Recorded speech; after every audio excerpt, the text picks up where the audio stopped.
Hi boys and girls, I'm going to read you the story of Central City, Colorado. I'm going to show you the pictures, and remember this is a nonfiction book, so I'm going to read, I picked this book, I have it bookmarked because it's something that's interesting to me, and I've been there before, so that's why specifically I picked it. Plus I wanted to compare two different ghost towns that we're going to talk about. So this one, I'm going to show you the picture here more, and you can see we have our heading here. And then we also have our nonfiction feature. The author chose these specific pictures to help us understand the story better.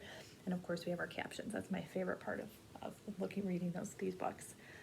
Go west, young man, go west.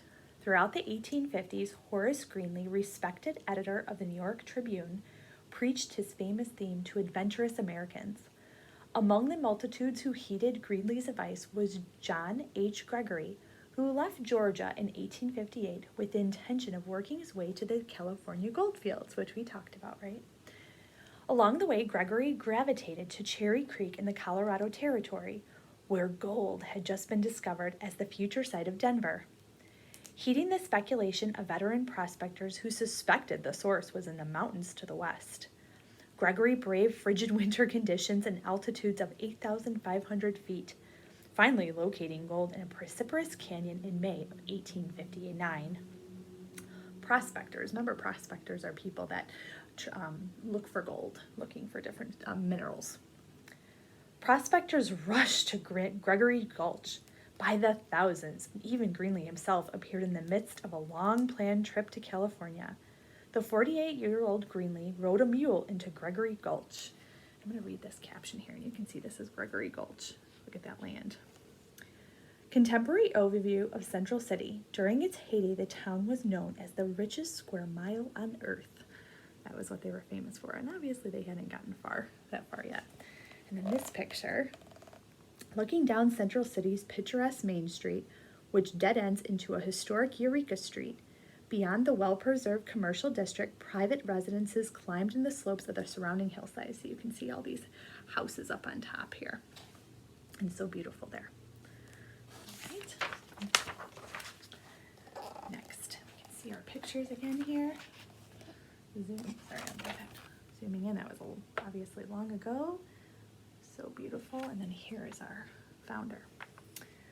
And then, of course, here's our caption that's going to tell us a little bit about the picture above and then the picture over there. So I'll read about the picture above. New York newspaper editor Horace Greeley, whose editorials urged young man to go west, visited Central City in 1858. And then the opposite page, Central City in the early 1900s. In this early days, the town rivaled Denver as the site for Colorado's territorial capital. So this was supposed to be the capital, but they realized, maybe you'll find out what happens, why it's a ghost town.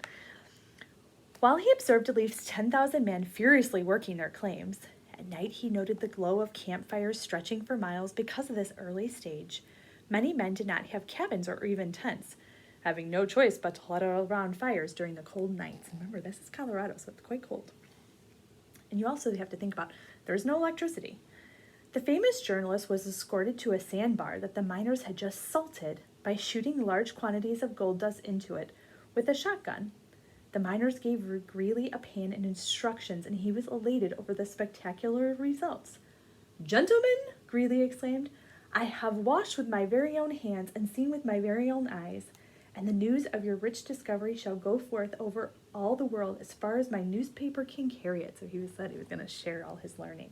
And it's wondering, I do have a connection here, because when I went and visited Colorado, you can stop on the side of the road and you can put your hands into the stream on the side of the road, and you feel the gold dust. You can see it. It's like sparkly sand, and you can feel it. Obviously nothing comes of it because it's just sand particles, but you can see that really rich gold. And can you imagine, they were probably finding little nuggets in there. It was amazing. Greeley's favorite reports contributed to boom conditions in Gregory Gulch. Within a year, the surface gold was panned out, but Colorado's first quartz mill was brought in by prospector Conkling and Company, and miners band together to purchase mills of 5, 10, or 15 stamps. So stamps are like pounding the rock. Soon more than 100 stamp mills were noisily crushing ore. Okay, so they didn't find gold, but they found a different mineral ore.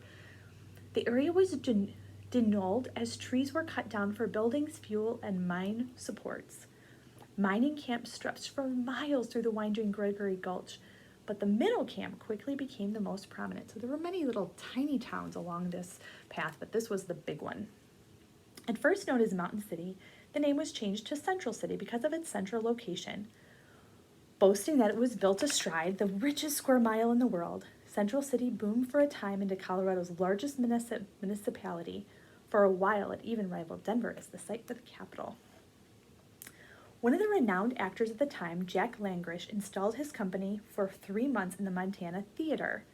A sprawling 2-story log structure, the theater downstairs had a barber shop, bar, and store, while the upstairs loft was lit with candles and outfitted with chairs. So we realize that obviously when people are in a town, just like in our Boomtown story, they're looking for other things to do. They work during the day, and then at night they want something to do. So somebody realized, hey, let's open a theater to entertain the people. Let's have a bar. Obviously, we need to have a shop for people to buy things, a store. So that's how it became a boom town, the middle of nowhere. Obviously, it had that purpose. Prosperity continued through the 1870s and into the 1880s. A railroad, ooh, that's important, right? Reached Black Hawk, 500 feet below Central City in 1872, but it was 1878 before Chinese laborers could complete the 3.5 miles of loops and trestles to Central City. So it was very important. Remember, travel is important to a city. You have to be able to get to the city somehow. And obviously there's no water here, no waterway for the boats to travel on. But if you can put a railroad in and have a railroad go to your city, that's very important. Kind of think about St. Charles, think about Elgin, South Elgin. We have water and railroad, don't we? Last page. In 1874, a fire started in the house of a Chinese resident who was burning incense, and within several hours, most of Central City had been leveled. But the boomtown quickly rebuilt into brick and stone. Cornish men who had emigrated to find employment in the mines lent their skills as masons to the reconstruction, and much of the fine masonry work can still be admired. Okay, so those people, the masonries came to strike gold or, strike different metals, but they found a different job, just like some of our other people in our Boomtown story. The Cornishmen added a unique flavor to the Central City, singing songs of their homeland, and they marched to and from work. Perhaps the most impressive structure to rise from the ashes was the Central City Opera House.